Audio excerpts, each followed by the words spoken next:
रुक्मणी मंगल के बाद रुक्मणी जी से प्रथम पुत्र के रूप में प्रद्युम्न जी की उत्पत्ति होती है। हमारे शास्त्रों में चतुर्व्यूह उपासना का विधान है। भगवान के 4 रूपों का चिंतन करना, जैसे राम, लक्ष्मण, भरत और शत्रुघ्न। इसी तरह कृष्ण, बलराम, प्रद्युम्न और अनिरुद्ध, ये 4 की उपासना मानी जाती है। इसीलिए कि अंतःकरण चतुष्टय है, मन, बुद्धि, चित्त और अहंकार। बाहर 10 इंद्रियां हैं, 5 कर्मेंद्रिय और 5 ज्ञानेंद्रिय। जिनके द्वारा हम कर्म करते हैं उनका नाम कर्मेंद्रिय होता है, और जिनके द्वारा वस्तुओं का ज्ञान हो, बोध हो, उसको ज्ञानेंद्रिय कहते हैं। जैसे पैरों से चलना ये कर्म है, हाथों से उठाना, धरना, लेना देना ये कर्म है। मलमूत्र का त्याग करना, ये दोनों इंद्रियां कर्म, ये कर्मेंद्रिय कहलाती। बोलना ये भी एक कर्म है। इस तरह से ये 5 इंद्रियां कर्मेंद्रियां कहलाती हैं। हाथ, पैर, मल मूत्रेंद्रिय और वाणी, 5। और 5 ही ज्ञानेंद्रियां होती हैं। आंख, इससे रूप का ज्ञान होता है ना। सामने कौन खड़ा है ये आंख बतलाती। शब्द के द्वारा भी व्यक्ति का पता लग जाए, कौन व्यक्ति आवाज दे रहा है। दीवाल के उस पार कौन बोल रहा है, ये कान उसका बोध करा देते हैं, इसलिए इसको ज्ञान इंद्रिय कहते हैं। अंधेरी रात में आप निकल रहे हैं और रात रानी की सुगंधी आ गई, तो उसने ज्ञान करा दिया कि यहां रात रानी लगी हुई है। आंख से दिख नहीं रही अंधेरे में, लेकिन नाक ने बता दी, ज्ञान इंद्रिय। जिह्वा भी ज्ञानेंद्रिय है। नमक अधिक है या कम, मीठा ज्यादा है या कम, इसका बोध जीभ से होता। और चमड़ी, शरीर में जो त्वचा है, ये सारे शरीर के अंदर है। ये बतलाती है पानी ठंडा है या गर्म है, हवा ठंडी है या गर्म है। जिसका हम स्पर्श करते हैं वो कोमल है या कठोर है। इसका ज्ञान किससे हुआ? त्वचा से। कितने हो गए मिलके? 5। 5 ज्ञानेंद्रिय हैं और 5 कर्मेंद्रिय। इनके एक एक विषय है। प्रत्येक इंद्रिय का एक विषय होता है। जैसे कान का काम है शब्द को कैच करना, शब्द को पकड़ना। ये कान का काम है शब्द को पकड़ना। आंख का काम है रूप को पकड़ना। नासिका गंध को पकड़ती है और जिह्वा रस को पकड़ती है। त्वचा स्पर्श की हुई वस्तु को पकड़ती है। ज्ञान। अच्छा, इनके एक एक देवता भी हैं, ध्यान देना थोड़ा। आंख के देवता सूर्य नारायण। प्रकाश नहीं होगा तो आंख कुछ देख नहीं सकेगी। अच्छा, प्रकाश के बिना आंख कुछ देख नहीं सकती, इसलिए नेत्र के देवता सूर्य हैं। कान के देवता दिशाएं हैं। किस दिशा से शब्द आ रहा है, यदि दिशा हटा दी जाए, कान में कुछ लगा दिया जाए तो फिर सुनाई नहीं पड़ेगा। नासिका के देवता अश्विनी कुमार हैं। देवताओं के वैद्य अश्विनी कुमार, वो 2 भाई हैं। नासिका के छिद्र भी 2 हैं। इसी तरह मुख में दो इंद्री है, एक कर्मेंद्री जिससे हम बोलते हैं और दूसरी ज्ञानेंद्री जिससे हम स्वाद लेते हैं। तो कर्मेंद्री के देवता हैं अग्नि और ज्ञानेंद्री के देवता हैं वरुण। इसी तरह पैरों के देवता हैं विष्णु, हाथों के देवता इंद्र, मित्र और यम मलमूत्रेंद्री के देवता हैं, और वायु त्वचा के देवता। एक देवता एक इंद्री, एक इंद्री एक देवता, वो एक एक उनका विषय हो गया। तो अब अंदर भी चार हैं, मन बुद्धि चित्त और अहंकार, तो उनके भी देवता होना चाहिए। तो शास्त्र कहते हैं कि मन का देवता है चंद्रमा। क्या? मन के देवता चंद्र, और बुद्धि के देवता है ब्रह्मा, अहंकार के देवता है शंकर, और चित्त के अधिष्ठात्री देवता विष्णु वासुदेव। चार। तो ये चारों अवतार लेते हैं, जैसे राम लक्ष्मण भरत शत्रु, ये चारों के देवता हैं। लक्ष्मण को अहंकार का देवता माना जाता है, राम को चित्त का माना जाएगा, शत्रुघ्न को बुद्धि का देवता मानते हैं, और भरत को मन का देवता मानते हैं। इस तरह से जो कृष्ण के उपासक हैं उनके लिए भी चार, कृष्ण बलराम प्रद्युम्न और अनिरुद्ध। भगवान कृष्ण के पुत्र हैं प्रद्युम्न और प्रद्युम्न के पुत्र हैं अनिरुद्ध। तो ये चारों भी चारों के देवता हैं अंदर। इन चारों का चिंतन करने से अंतःकरण अपने वश में होता है, शुद्ध हुआ करता है, निर्मल होता है। और अंतःकरण अगर वश में रहे नहीं भाई, अगर स्टीयरिंग और ब्रेक ठीक है और ड्राइवर होश हवास में है तो गाड़ी जल्दी गड्ढे में नहीं गिरती है। बोलो वृंदावन। या तो स्टीयरिंग फेल हो जाए, ब्रेक फेल हो जाए, या ड्राइवर सो जाए, तभी खतरा होता है ना। तो मन बुद्धि चित्त अहंकार के देवताओं का जब आप चिंतन करोगे तो वे चारों में बस में होंगे आप। भगवान कृष्ण के प्रथम पुत्र हैं प्रद्युम्न, ये रुक्मणी अम्बा से प्रकट हुए हैं। एक शंबरासुर नाम का राक्षस था, उसे ये अभिशाप था कि भगवान कृष्ण के प्रथम पुत्र से तुम्हारी मृत्यु होगी। एक बात ध्यान रखना, भागवत में लिखा है कि व्यक्ति जब पैदा होता है उसकी मृत्यु साथ ही पैदा हो जाती है। आपको कब मरना है, कहां मरना है और कैसे मरना है, यह बिल्कुल निश्चित है, उसमें अन्यथा नहीं हो। इसलिए बहुत ज्यादा अपनी सुरक्षा के लिए परेशान नहीं होना चाहिए। मृत्युर्जन्मवताम वीर देहेन सह जायते अद्यवाब्द शतान्तेवा मृत्युर्वै प्राणिनाम ध्रुव। और जब आपका जन्म हुआ है तो मृत्यु निश्चित है, आप मृत्यु से बच ही नहीं सकते, क्योंकि इसका नाम है मृत्युलोक। क्या क्या नाम है इसका? तो मृत्युलोक का अर्थ क्या होता है? जहां जन्मने वाले को मरना ही पड़ेगा, उसका नाम मृत्युलोक है। तो जन्म के साथ ही मृत्यु पैदा हो जाती है। कब कहां कैसे मरना है ये बात बिल्कुल निश्चित। पर व्यक्ति हमेशा प्रयत्नशील रहता है कि मैं मौत पर विजय पा लूं, मौत को जीत लूं। रावण ने सीता हरण किया, ये बात तो बड़ी प्रसिद्ध है।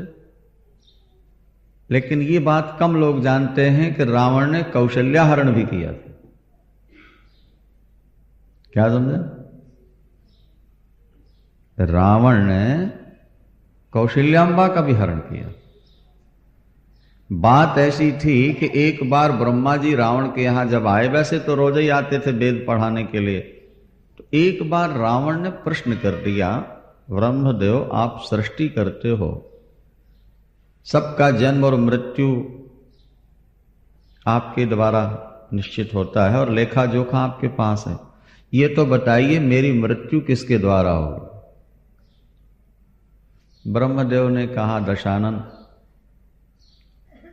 वो जिसके द्वारा होनी है वो तो आपके मस्तक पर लिखी जा चुकी है। ज्यादा अच्छा है कि अभी खाओ पियो आराम करो, पूछ करके अभी से परेशान काहे को? रावण ने कहा नहीं, आप बताइए, मैं मृत्यु पर विजय पाने की कोशिश करूंगा। मैंने त्रैलोक पर विजय पाई है, मैंने काल को अपने पलके से बांध रखा है, शनि को दीवाल में चुना दिया है, देवता मेरे यहां नौकरी कर रहे हैं आकर के फ्री ऑफ चार्ज। रावण के घर कोई झाड़ू लगाने वाला नहीं था, वायु देवता स्वयं आके झाड़ू लगाते थे, अग्नि देवता स्वयं आकर भोजन तैयार करते। ज्यादा गर्मी पड़े, सूर्य कह दे, रावण सूर्य नारायण से कह दे थोड़ा कम करो, उसी समय कम आना, ऐसा शासन था। सामान्य बात नहीं। शंकर जी कैलाश से पुजवाने आते थे रावण से, वो कहता था मुझे टाइम नहीं मिलता भोले बाबा, यहीं आ जाए, और ब्रह्मा से कहता है कि वेद पढ़ाने के लिए भी यहीं आ जाया करो। और हनुमान नाटक एक ग्रंथ है, उसमें लिखा है कि ब्रह्मा जी अगर 5 मिनट लेट हो जाए ना तो पहरेदार डांट देता है। किसको? ब्रह्मा जी। क्यों? आप 5 मिनट लेट क्यों हुए? बैठ जाइए आराम से, जब दोबारा आदेश आएगा अंदर से तब जाइए। ब्रह्मा जी रिक्वेस्ट करते हैं, भैया विलंब हो गया जा, वो कहते, पहरेदार कहता नहीं महाराज बैठो चुपचाप। ब्रह्मण नैष तवेश समयस, वाले का ब्रह्मण नैष तवेश समयस तूषणिम बहिष्ठीयता, चुपचाप बाहर बैठो। उजारे पोथी पत्रा लिए ब्रह्मा जी।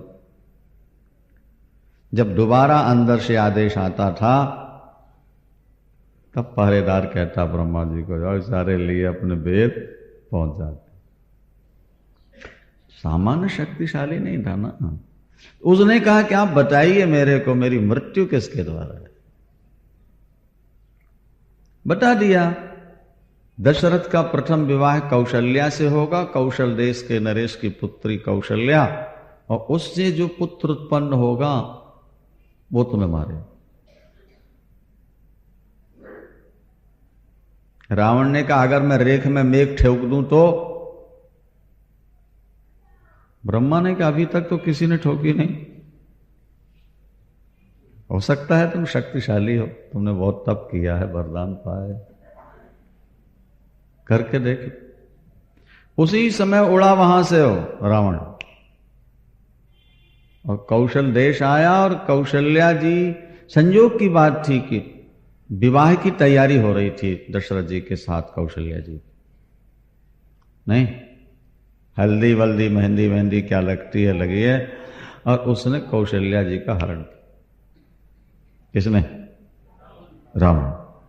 और कौशल्या जी का हरण करके एक लकड़ी की पेटी में बंद किया।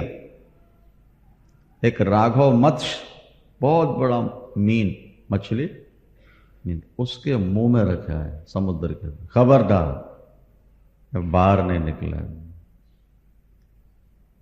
अब देखो संयोग कैसे बनता है। अच्छा, इस तरफ चला, फिर वो अयोध्या आया तो यहां से बारात निकल रही थी।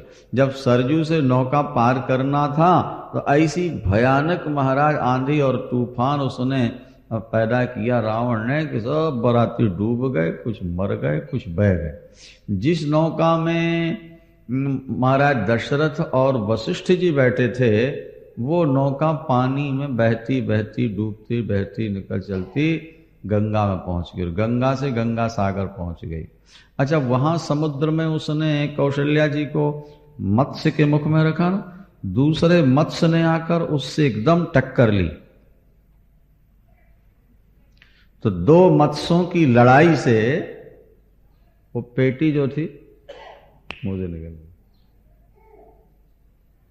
और लकड़ी की थी ना, इसलिए तो ऊपर आ गई। वो बहते बहते बहते वो भी समुद्र के किनारे पहुंचे। वहां से दशरथ जी और वशिष्ठ जी ने कहा, राजन देखो वो पेटी कैसे, क्या है? जाके दशरथ जी ने जब खोल के देखा तो कौशल्या जी रो रही हैं बैठी, अबला नारी बेचारी रो रही कौशल्या जी। दशरथ जी दौड़ के आए और उन्होंने कहा, गुरुदेव उसमें एक दिव्य कन्या बैठी हुई है, रो रही। वशिष्ठ जी गए, बेटी तुम कौन हो, कैसे आई यहां? सारी राम कहानी सुना दी। किसने? कौशल्या जी ने। मैं किसकी बेटी, किसके साथ मेरा विवाह निश्चित था, और रावण ने मेरा हरण किया, और कैसे कैसे यहां पहुंची, समझ लो। तो वशिष्ठ जी मुस्कुराए। वशिष्ठ जी ने कहा, दशरथ जी के साथ तुम्हारी शादी निश्चित हुई है ना? बोले हाँ।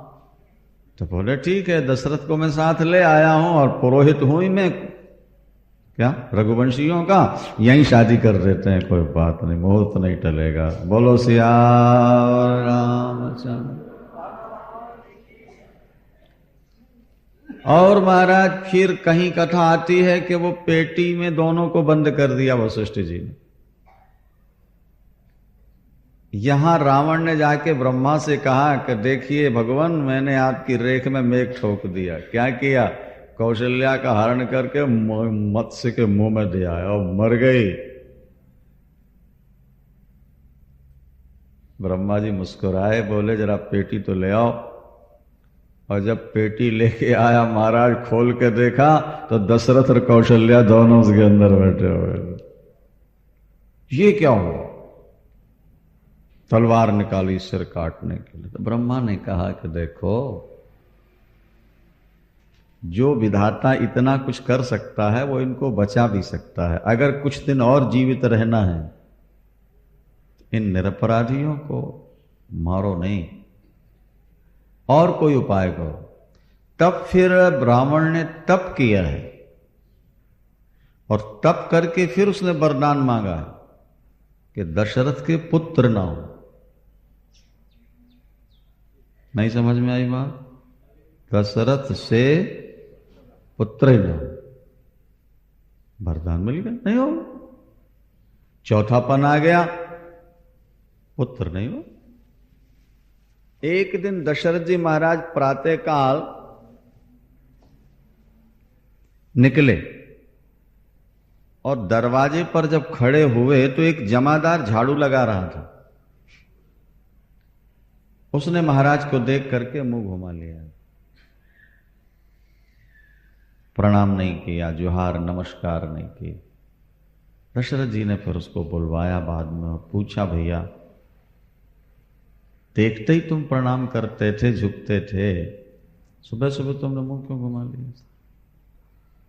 तो बोले, अन्नदाता क्षमा कीजिएगा, प्रातःकाल पुत्रहीन का मुख नहीं देखना चाहिए।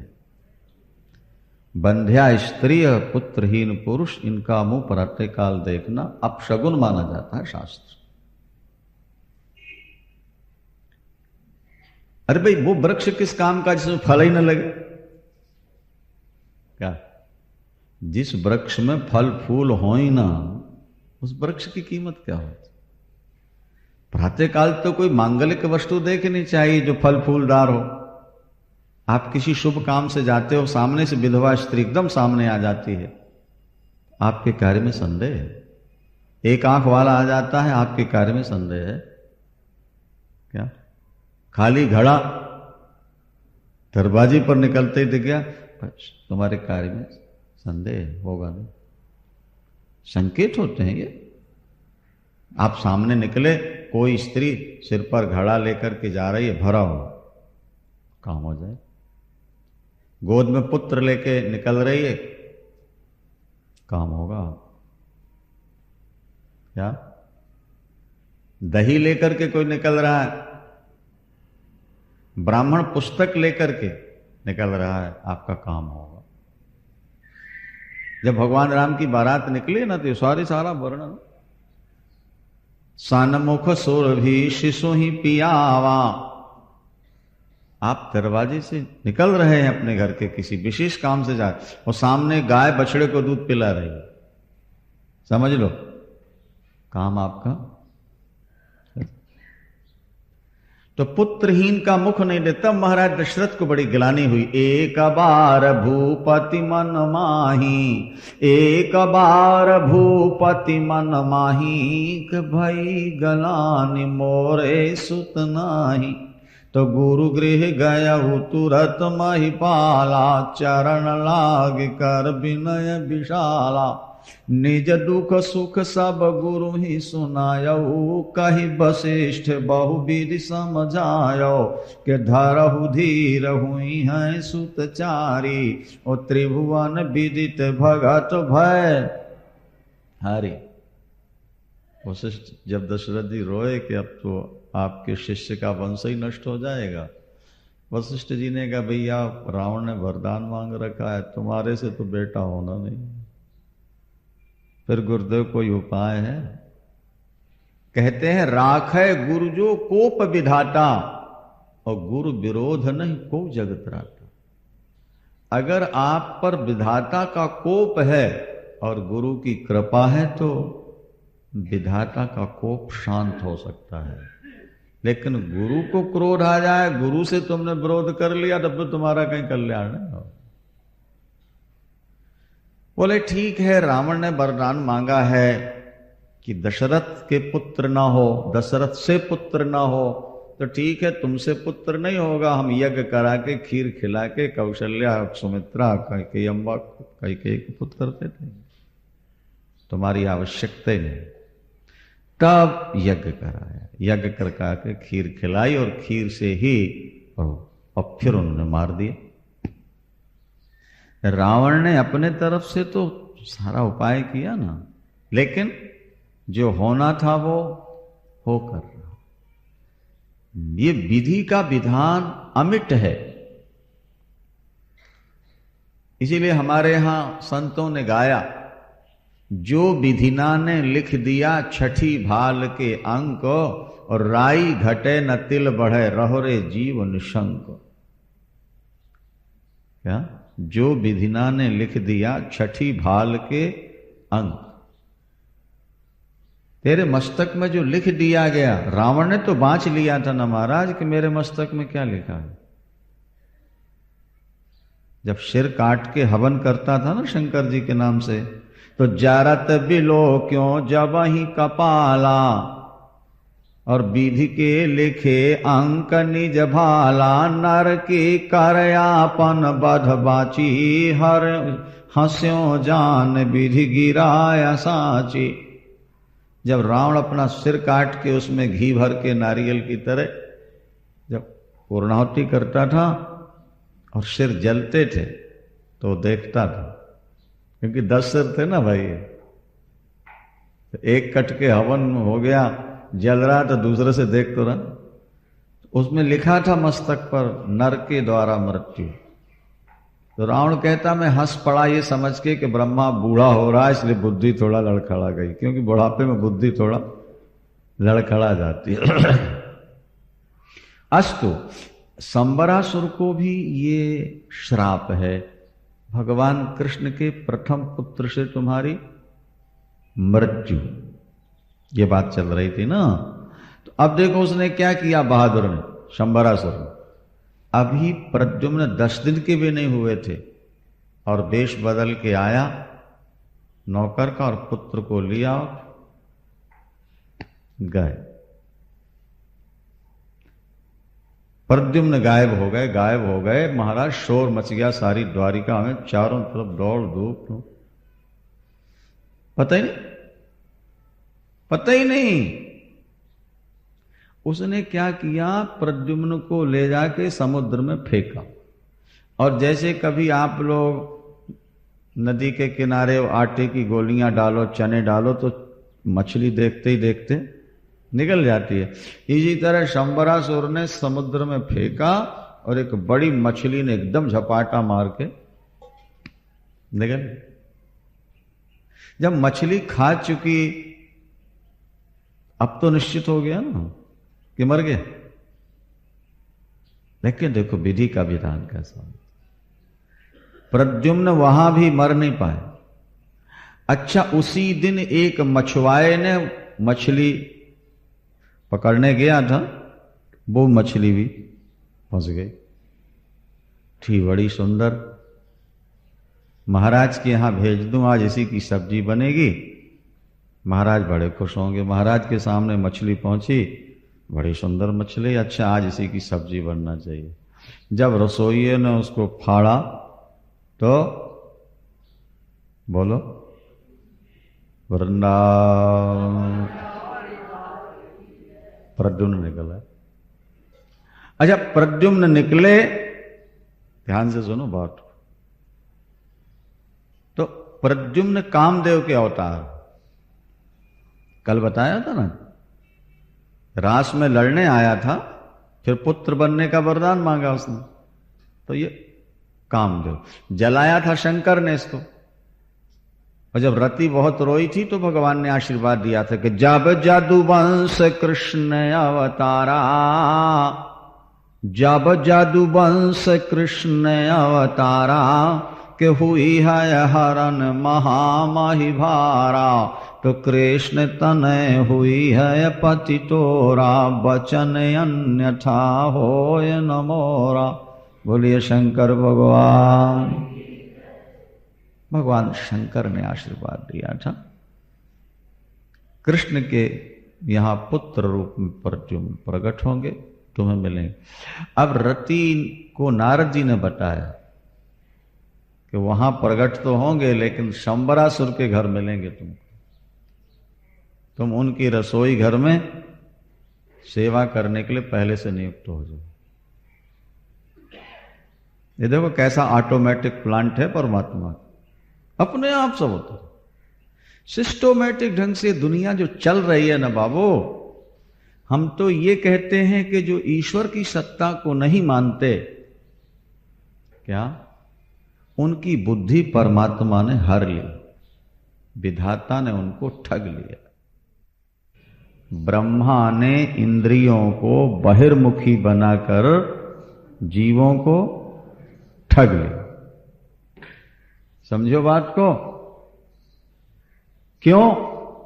बोले ये इंद्रियां बाहर का तो देखती, सुनती, सूंघती, समझती हैं, लेकिन अंदर कुछ नहीं समझ पाती, जबकि अंदर बहुत माल भरा पड़ा है अंदर। और इसीलिए शास्त्र बार बार कहते हैं कि एक बार इंद्रियों के विषयों से पीछे हटो और फिर देखो क्या नजारा है।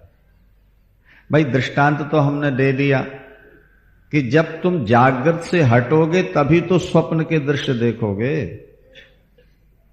कि जागते हुए स्वप्न के दृश्य देख सकोगे तुम? बोलो। और जब स्वप्न से हटोगे तभी तो सुसुप्ति का आनंद लोगे। जागृत और स्वप्न से हटे बिना सुषुप्ति का विशेष आनंद कैसे मिलेगा? गाढ़ निद्रा। इसी तरह जगत से मन को हटाए बिना, इंद्रियों को हटाए बिना परमात्मा का आनंद आपको नहीं मिले। आपके यहां तो हिंदुस्तान पाकिस्तान दोनों लगते हैं। लुधियाना में लगते हैं कि नहीं? अमृतसर में तो लगते हैं। हर एक जगह दो एंटीना। तो हमने लोगों से पूछा ये क्या भैया? बोले महाराज हिंदुस्तान पाकिस्तान। हिंदुस्तान भाई एक बटन यूं कर दो तो हिंदुस्तान और यूं कर दो तो नहीं, बस बटन ही घुमानी है गाली है। हिंदुस्तान पाकिस्तान, भाई यही तो स्थिति है। जब हमारी इंद्रियों का मुंह बाहर है तो संसार दिखता है, और जब इसका मुंह अंदर हो जाए तो भगवान दिखने लगता है। बोलो वृंदावन। क्या टीवी एक और दृश्य दिखते हैं दो देशों के। क्या भाई? हाँ, दृश्य दो देशों के दिखते हैं आपको, हिंदुस्तान और चमत्कार क्या है? केवल एक बटन का है, दाएं बाएं कर दो। क्या बढ़िया दृष्टांत। बस आपकी जो इंद्रियां है ना, नहीं, इसकी बटन है मन, सेंटर जो है ना मन। अगर ये संसार बाहर की तरफ घुमा दिया तो दुनिया दिखती रहेगी, और अंदर की तरफ मोड़ दिया तो भगवान देखने लगेगा। और ये दृष्टांत भी बहुत बढ़िया है, ध्यान से सुनना है। मछली 24 घंटे पानी के अंदर रहती है। मछली प्यासी मर जाएगी, एक बूंद पानी पेट में नहीं जाएगा तब तक जब तक पानी पीते समय मछली पलट न जाए। देखो कैसा यंत्र ठाकुर ने लगाया। मछली पानी के अंदर है मछली, और पानी पीना चाहे तो पानी अंदर नहीं जाता, जा ही नहीं सकता। सारा दिन मुंह में भरती रहे, पर जब घुटकने लगेगी तो गले के पास से निकल जाए। जब मछली को पानी पीना होता है सज्जनों, तो वो पलटती, चित्त हो जाती, और वो पलटी, मुंह खोला और पानी सीधा अंदर, अब फिर सीधे। पानी में रहते हुए भी संतों ने गाया ना, मोहि सुन सुन आवे हांसी, मोहि सुन सुन आवे। क्यों? बोले पानी में मीन प्यासी। ये संतों के वचन। मोहि सुन सुन आवे हांसी, क्योंकि पानी में मीन प्यासी। अगर किसी मछली को पलटना ना है तो प्यासी मर जाएगी तरफ। जैसे मछली पानी के अंदर रहती है, इसी तरह हम और आप भी परमात्मा के अंदर रह रहे हैं, क्योंकि परमात्मा तो सब जगह समान रूप से समाया हुआ है ना। प्रभु व्यापक सर्वत्र समाना। तो जब वो सर्वत्र समान है तो हमारे नीचे ऊपर दाएं बाएं सब तरफ भगवान हो गया कि नहीं हुआ? लेकिन हमको उसका अनुभव नहीं हो रहा। क्यों नहीं हो रहा? अभी तक हमने पलटना नहीं सीखा। जिस दिन हम अपने को पलट लेंगे, और उसी दिन हमें परमात्मा की अनुभूति। पलटने का मतलब यह है कि विषयों से मन को हटाना है, यह पलट है। जब आपका मन विषयों को छोड़ देगा तो अंदर का नजारा नजर आने लगे। अंदर आपकी कार में दो शीशे हैं सामने। एक तो बड़ा शीशा है जो सड़क को दिखाता है, आने जाने वाले ट्रैफिक को दिखाता है, उससे बचते हैं। वो भी तो शीशा ही है ना, कांच। और दूसरा शीशा छोटा सा लगा है, लगा रहता है ना, जो पीछे वालों को दिखाता है। बोलो वृंदावन। बस में ड्राइवर के पास शीशा लगा है सामने, पूरी बस के यात्री उसमें दिखते रहते। जिसमें अंदर के दिखते हैं उसमें बाहर कुछ नहीं दिख रहा, और जिसमें बाहर के दिखते हैं उसमें देखो कितनी बढ़िया बात है। जिस कांच में बाहर दिखता है उसमें अंदर नहीं, और जिसमें अंदर दिखे सवारियां बाहर। जिस कांच के पीछे मसाला नहीं, फ्रेम नहीं, विदाउट फ्रेम, उससे तो लाइट निकल के आंख की बाहर चली जाती, सामने देखते हैं। और जिसमें पीछे मसाला है, फ्रेम है, लाइट उसमें टकरा के पीछे लौटती है, और जब पीछे लौटती है तो अंदर की सवारियां दिखाई दे जाती। ठीक ये जो हमारी पलकें हैं ना, जब खोल देते हैं तो आंख का कांच विदाउट फ्रेम हो जाता है। नहीं, पलक खुल गई तो मसाला और कांच नहीं रहा, तो लाइट हमारी आंख की बाहर को देखती है। और जब हम नेत्र बंद करते हैं तो फ्रेम लग गया। श्रीमन नारायण नारायण नारायण श्रीमान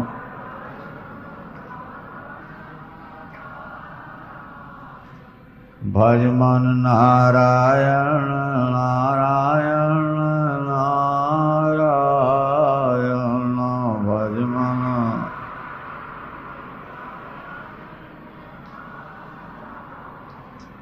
लक्ष्मी नारायण नारायण नारायण लक्ष्मी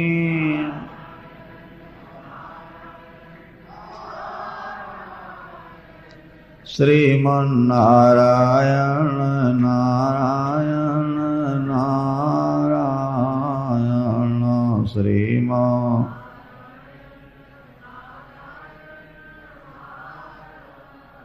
बांके बिहारी। आंख की पलक जब बंद होती है तो आंख से निकलने वाली लाइट बाहर न जाके पीछे की ओर मुड़ जाती है, लेकिन वो जल्दी नहीं होगा, धीरे धीरे। जब आप आंखों की पलकें बंद रखने का अभ्यास करोगे, भगवान शंकर की भी नेत्र हमेशा देखो आप अर्धोन्मीलित होते हैं, बंद से रहते। गुरु नानक देव जी की दृष्टि भी देखो बंद से रहती। धीरे धीरे धीरे ये कांच थोड़ा मुड़ने लगता है ऊपर की ओर, और जब थोड़ा सा मुड़ता है तो ये जो भ्रगुटी है यहां लाइट पहुंच करके पीछे की ओर चली जाती है। जैसे आपकी जीभ है ना, ये इसके नीचे एक तंतु है जो इसको कसे हुए है, ज्यादा बाहर नहीं निकलते। योगी लोग योगाभ्यास करके उस तंतु को काट देते हैं और कपड़े को जीभ में लपेटकर खींचते रहते हैं, और खींचते खींचते जब जीभ नाक के अग्रभाग को छू ले, यहां इतनी लंबी हो जाए, तो फिर उस जीभ को पीछे मोड़ते हैं। एक खेचरी मुद्रा हमारे योग शास्त्र में है, खेचरी। तो उस जीभ को पीछे मोड़ करके ये जो नाक के छिद्र गले में जहां जाकर के खुलते हैं, उस छिद्र में अंदर डाल देते हैं। और जब जीभ उसके अंदर जाती है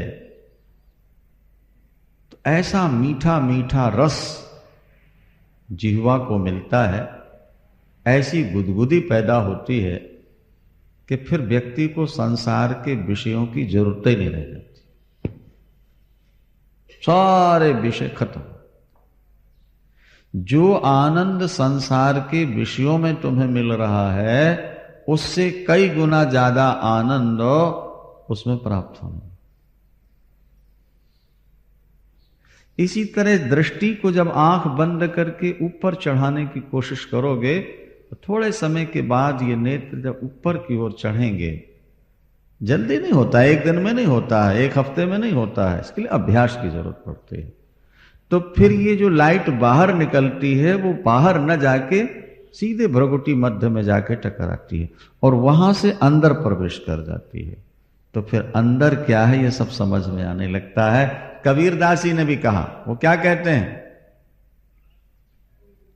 वो कहते हैं, तेरा साईं तेरे अंदर, तेरा साईं तेरे अंदर, बाहर नैना क्यों खोले, मन मस्त भया फिर क्यों डोले। हीरा पायो गांठ लगायो, बार बार बाको क्यों खोले, मन मस्त भया फिर क्यों डोले। युक्तियां हैं। ताला खोलने के लिए अगर चाबी आपके पास है तो जरा सी घुमा दो, खुल गई। और चाबी गुम गई तो हथौड़ों से तोड़ते रहो, आरी से काटते रहो, बड़ी कठिनाई हो। चाबी है तो जरा में खुल जाए, और नहीं है मुश्किल हो। युक्तियां और वो संतों के पास होती हैं, वो गुरुओं के पास होती हैं, और वो सेवा करते करते परंपराओं से प्राप्त होते हैं। और जब व्यक्ति उनमें डूबता है तो सब कुछ संसार को भूल जाता है, उसका दिमाग बिल्कुल शांत। तो जब तक विषयों से हम नहीं मुड़ते हैं तब तक हम अशांत और दुखी रहते। परमात्मा का बनाया हुआ ये संसार सिस्टोमेटिक ढंग से चल रहा है, ऑटोमेटिक प्लांट है ये तो परमात्मा का। आप जैसा करोगे वैसा भरोगे। 4 वेद 6 शास्त्र में बात मिली है 2, और दुख दिए दुख होते हैं, सुख दिए सुख। परमात्मा को कुछ नहीं करना पड़ता।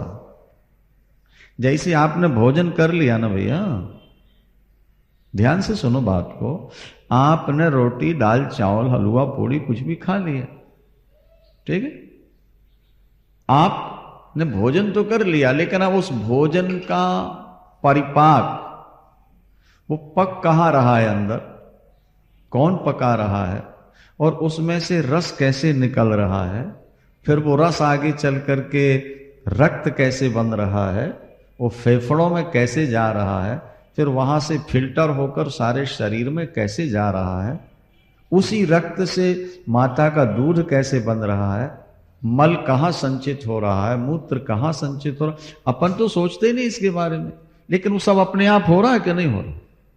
बोलो।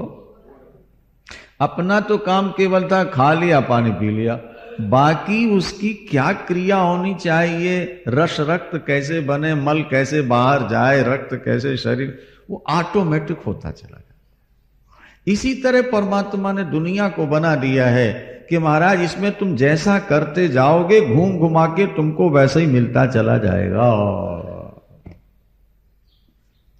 क्या तुम समझ? हमारे यहां लिखा है पाप नहीं करो, तस्मात् पापम न कुर्वीतो। अच्छा जी, हम छुप के पाप कर लें, कोई देखे नहीं तो क्या हानि? पाप लगेगा। पाप पुण्य किसी को दिखाई तो देता ही नहीं।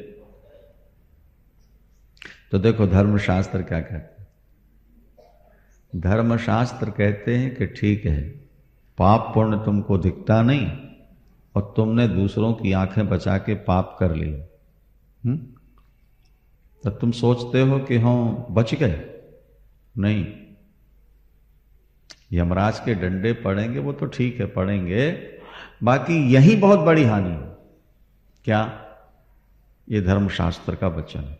तस्मात् पापम न कुर्वीतो पुरुषः संशितव्रतः पापम प्रज्ञाम नाशयति क्रियमाणम पुनः पुनः। जब तुम बार बार पाप करोगे तो उस पाप का सीधा अफेक्ट बुद्धि पर हो, तुम्हारी बुद्धि कमजोर हो जाएगी। बुद्धि का कमजोर हो जाना, इसका सही निर्णय न दे पाना, बात को भूल जाना, कुछ याद न, ये सब पाप की ही काम कहानी है, ये समझ लो। इन अहिल्या ने इंद्र का साथ किया, पर पति से प्यार किया, और पति ने श्राप दिया पत्थर हो जा, और वो पत्थर हो गए। ये तो एक ऐतिहासिक घटना है, इतिहास में घटना, लेकिन उसका संकेत है हमारी बुद्धि है अहिल्या। नहीं समझे आप? हमारी बुद्धि है अहिल्या, हमारी आत्मा, साधक की आत्मा है गौतम, और इंद्र है वासना, सेक्स। इंद्र को काम का रूप मानते हैं, भोगों का रूप, क्योंकि वो देवताओं का राजा है, हर समय विषय भोगों में फंसा रहता है। तो अमृत पी, और शरीर तो वहां कमजोर होता नहीं, बूढ़ा होता नहीं, हर समय भोगों में फंसे रहते हैं स्वर्ग में। तो इंद्र माने काम।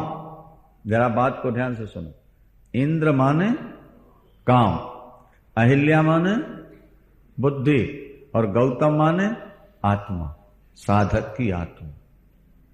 जब अहिल्या ने इंद्र का साथ किया, माने हमारी बुद्धि ने जब काम का साथ किया, भोगों का साथ किया, तो अंतरात्मा ने उसको श्राप दे दिया कि ये बुद्धि मिली थी भगवान के लिए और लग गई ये भोगों। अरे तू एक तपस्वी की पत्नी होकर इंद्र के पीछे दौड़ रही है, तुझे इतना ध्यान नहीं है कि एक तपस्वी की पत्नी होकर के तेरा स्वरूप क्या है, तेरा कर्तव्य क्या है? जा पत्थर हो जा।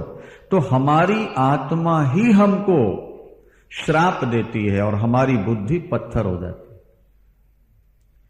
अहिल्या पत्थर हो गई, ये तो एक इतिहास की घटना है, पर सही अर्थों में हमारी आपकी बुद्धि अहिल्या है और वो पाप करने से धीरे धीरे पत्थर होती जा रही है, जड़ होती जा रही है, उसमें जो विवेक शक्ति है वो खत्म होती जा रही है। और फिर वो पत्थर दिव्य नारी कब बनती है, ये भी ध्यान से समझो बात को। जो पत्थर बनी अहिल्या वो दिव्य कब हुई, अपने रूप को कब प्राप्त किया उसने?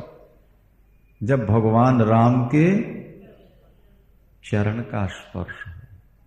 इसका भी संकेत यही है कि जब तुम्हारी बुद्धि भगवान का चिंतन करेगी, अपने मन में तुम भगवान की शक्ल बनाओगे और उनका नाम जपोगे, तो वो जो मानसिक रूप से भगवान की शक्ल बनेगी अंदर, उनके चरण जब बुद्धि में दिखाई देने लगेंगे तो वो बुद्धि के अंधकार को, बुद्धि की जड़ता को, मैल को खत्म कर देंगे। बुद्धि फिर वाल्मीकि की तरह दिव्य हो जाए। हमारे इतिहास में, हमारे रामायण और भागवत में जो कथाएं लिखी हैं, उन सब का सीधा संबंध आपके जीवन से है। इसलिए पाप नहीं करना, समाज की आंख बचा करके पाप करना, बस यही सबसे बड़ा पाप है, यही सबसे बड़ा धोखा है। अब देखो वाल्मीकि रामायण का एक श्लोक और सुन लो, फिर आपको सुदामा चरित्र सुनाते हैं। बोलो वृंदावन श्री कृष्ण गोविंद हरे मुरारे नाथ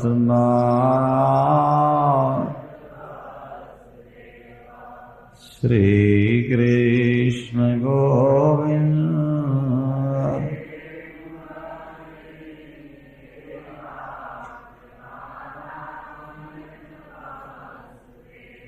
हे नाथ नारायण वासुदेवा,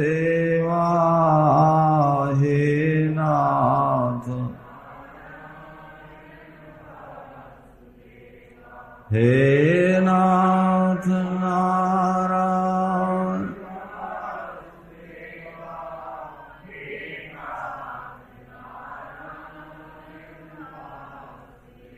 श्री कृष्ण गोविंद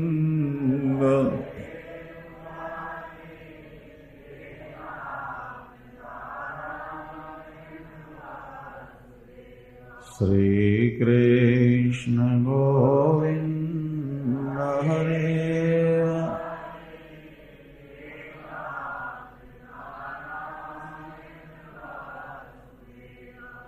जब हम भगवान का भजन नहीं करते तो हमारी आत्मा ही हमको कोसती है, हमारी आत्मा ही हमारी निंदा करती है। ये वाल्मीकि रामायण का श्लोक है। यश्च रामम न पश्येत्तु रामो यम नाभिपश्यति निंदितः सर्वलोकेषु स्वात्माप्येनम विगर्हत। ये वाल्मीकि रामायण का श्लोक। उसमें लिखा कि जिसने राम को नहीं देखा, माने जिसने राम का भजन नहीं किया, और राम ने जिसको नहीं देखा, उसकी आत्मा ही उसकी निंदा करती है, उसकी आत्मा ही उसको श्राप देती है। इसीलिए तो गौतम रूपी आत्मा ने बुद्धि रूपी अहिल्या को श्राप दे दिया, पत्थर हो जा। अरे जो बुद्धि मिली थी परमात्मा के लिए वो भोगों में लगा दिया, जो बुद्धि मिली थी परमात्मा को पाने के लिए वो नोटों में गमा दिया तुमने। बोलो वृंदावन। अंत तो गट्टा वो शंबरासुर क्या मछली फाड़ी गई, वो निकले, प्रद्युम्न रति ने ले लिया और बड़ी सेवा की। जब जवान हुए तो एक दिन रति सुंदर श्रृंगार करके पत्नी भाव से आ गई। तो अब मां का भाव अलग होता है, पत्नी का भाव अलग होता है, तो समझ गई देखते ही। उन्होंने कहा कि तुम तो मेरी मां हो, तुमने मेरी सेवा की और आज पत्नी जैसा हाव भाव श्रृंगार। तो रति ने कहा कि नहीं, मैं आपकी पत्नी हूं, मैं मां नहीं हूं। आपकी मां तो रुक्मणी अम्बा है, आपके पिता कृष्ण। और ये शंबरासुर जिसको आप अपना समझते हो, यही आपका दुश्मन है, जिसने आपको समुद्र में फेंका था। सारी कहानी सुना दी।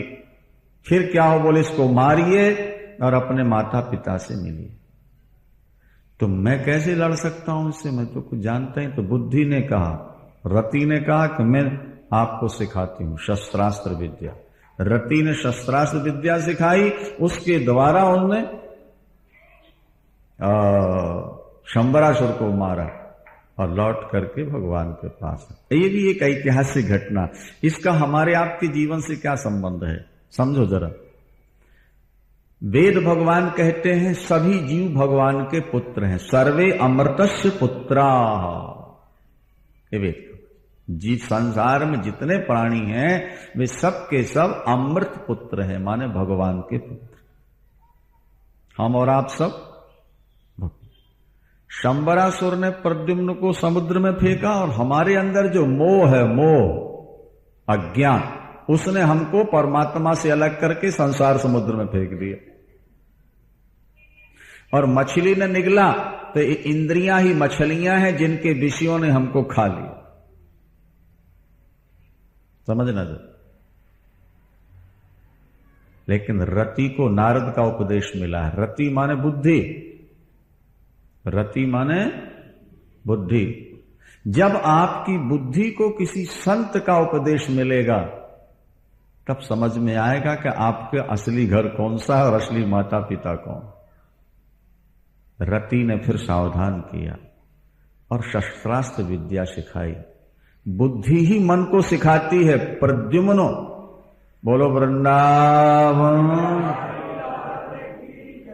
हाँ, प्रद्युम्न ये मन है, इसको बुद्धि समझाती है।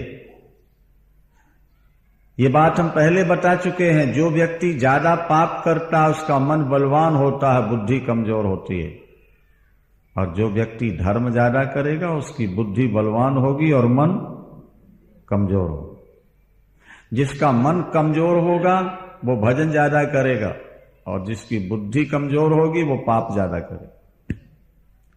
मन बलवान होगा तो पाप कराएगा, और बुद्धि बलवान होगी तो भजन करेगा। और पाप, मन की खुराक है पाप, और बुद्धि की खुराक है, बोलो, भजन, यज्ञ, दान, पूजा पाठ। ये बुद्धि की खुराक है। अगर आप सत्संग, भजन, पूजन, दान, नाम जाप करते रहे, आपकी बुद्धि निर्मल हो जाए, बलवान हो जाए। और बस भैया रात दिन पाप करते रहे, मन बलवान हो जाएगा और धीरे धीरे भजन, पूजन, पाठ आपको कड़वा लगने लगे। मन मानेगा नहीं, मन आपको सत्संग में आने नहीं देगा और पतन हो जाए। इस तरह से शंबरासुर को मार करके और फिर रति ले करके प्रद्युम्न को भगवान के पास आ गई। ये हमारी जो निर्मल बुद्धि है, इसकी जो निर्मल ब्रह्माकाराकारित वृत्ति है, यही जीवात्मा को इस संसार से उठा करके भगवान के साथ मिला देती है। देवता पुष्प बरसाते हैं, बाजे बजा के। एक प्रसंग और सुना के फिर सुदामा चरित्र सुनाए आपको। एक सत्राजित नाम के राजा थे। पहला विवाह तो हुआ रुक्मणी जी से, दूसरा विवाह हुआ है भगवान का जाम्बवती से, तीसरा हुआ है सत्या से, फिर भद्रा, लक्ष्मणा, नागनजिति, कालिंदी, ऐसे अष्टपट रानियां, है ना। तो दूसरा विवाह हुआ है जाम्बवती से और तीसरा हुआ सत्यभामा से। ये कथा सुनो। एक सत्राजित नाम के राजा थे। वे सूर्य भगवान के भक्त थे, उपासक थे। उन्होंने सूर्योपासना करके एक मणि प्राप्त की थी। उस मणि से 8 भार सोना रोज निकलता था, पारस मणि जैसे 8 भार सोना निकलता। कुछ दिनों में सत्राजित ने सोने से अपना घर भर लिया, समझ, सोना ही सोना घर। क्या महल सोने का बन गया, पलंग सोने के बन गए, दरवाजे चौखट सब सोना सोना सोना, बर्तन वर्तन वर्तन। सोने से बड़ा प्यार होता लोगों का भैया, नहीं? इसका नाम है सोना। हाँ, बोलो वृंदावन। सो जागते रहना। ज्यादा धनवानों को जल्दी नींद नहीं आती भैया, ये ध्यान। एक अरबपति व्यक्ति ने हमको बताया कि महाराज, जब हमारी फैक्ट्री में घाटा लगने लगा, काम कम हुआ, तो हम कंपोज की 5 गोलियां रोज खाते थे, तब नींद आती। क्या समझे आप? कंपोज की 5 गोली रोज, तब मुश्किल से नींद आती। और अरबपति फल, अरब बड़े बड़े जे दिखे लोग, बड़े बड़े जे दिखे लोग, तिनका व्यापे चिंता रोग। बड़े लोगों को बड़ा टेंशन होता है भैया, नहीं? जब हम गरीब शिष्यों के यहां जाते हैं तो 24 घंटे वो हमारी सेवई में खड़े रहते हैं, और जब सेठों के यहां जाते हैं तो नोट तो ज्यादा मिलते हैं, लेकिन सुबह शाम आए, मत्था टेका और गाए बोलो वृंदावन। नहीं, उनके पास मरने का टाइम नहीं है, गुरु के पास बैठने का टाइम कहां से मिल जाए। बड़े बड़े जे दिखे लोग, तिनका व्यापै चिंता। सोना से घर भर गया लेकिन मन नहीं भरा। तुलसीदास जी लिखते हैं, ध्यान से सुनो मेरे बाबू। एक व्यक्ति गरीब, जिसके पास घास छोलने की खुरपी थी, जैसे दांतरी होती है ना तुम्हारे पंजाबियों में, वो घास काटने वाली, इसी तरह एक छील कर, घास छील करके कपड़े में बांध कर घोड़ों के लिए लाई जाती है ना, उसको खुरपी बोलते हैं हिंदी में। हाँ, ठीक है। तो एक खुरपी उसके पास है और घास की झोपड़ी है। ध्यान से सुनना है। उसकी जायदाद कितनी है? जायदाद के नाम से एक खुरपी और वो घास बांधने की एक जाली रस्सियों की, और घास की झोपड़ी। शरीर बिल्कुल सूखा हो, बिल्कुल सूखा। एक टाइम मुश्किल से रोटी मिलती। तुलसीदास जी लिखते हैं कि जब वो सुबह उठता था तो कहता था, हे भगवान, ज्यादा कुछ नहीं, बस 2 टाइम के लिए पेट को रोटी और तन ढांकने के लिए कपड़ा दे दे, और कुछ नहीं। ठाकुर ने कृपा की। एक दिन घास छोल रहा था, उसी मिट्टी से खट कुछ हुआ, देखा, मिट्टी हटा के सोने का हड़ा भरा हुआ निकल, असरफियां असरफियां ठे। तुलसीदास जी लिखते हैं कि उसने वो असरफियां ढोना शुरू की और ला के अपनी झोपड़ी में भरने लगा। पूरी उसने झोपड़ी अपनी सोने से भर ली। न सोने की जगह रह गई, न खाने की जगह रह गई, झोपड़ी। तुलसीदास लिखते हैं कि उसका घर तो सोने से भर गया, लेकिन मन का कोना अभी भी खाली पड़ा है, वो पूरा नहीं भर पाया। और पहले तो एक टाइम खा के चैन से सोता था, अब तो इतना सोना भर गया कि सोने की जगह ही नहीं रह गई। बोलो वृंदावन। अरे कृष गात ललाट जो रोटिन को, ये तुलसीदासी के शब्द। कृष गात ललाट जो रोटिन को, घर बार धर खुर पाखरिया, तिन सोने के मेरू से ढेर लहे, घर तो भरो मन पैना भरिया, तुलसी दुख दूनो दशा दूं देख। तुलसीदास जी ने कहा कि वो व्यक्ति धन के बिना जितना शांत था, नहीं, जितना भजन कर लेता था, अब धन पा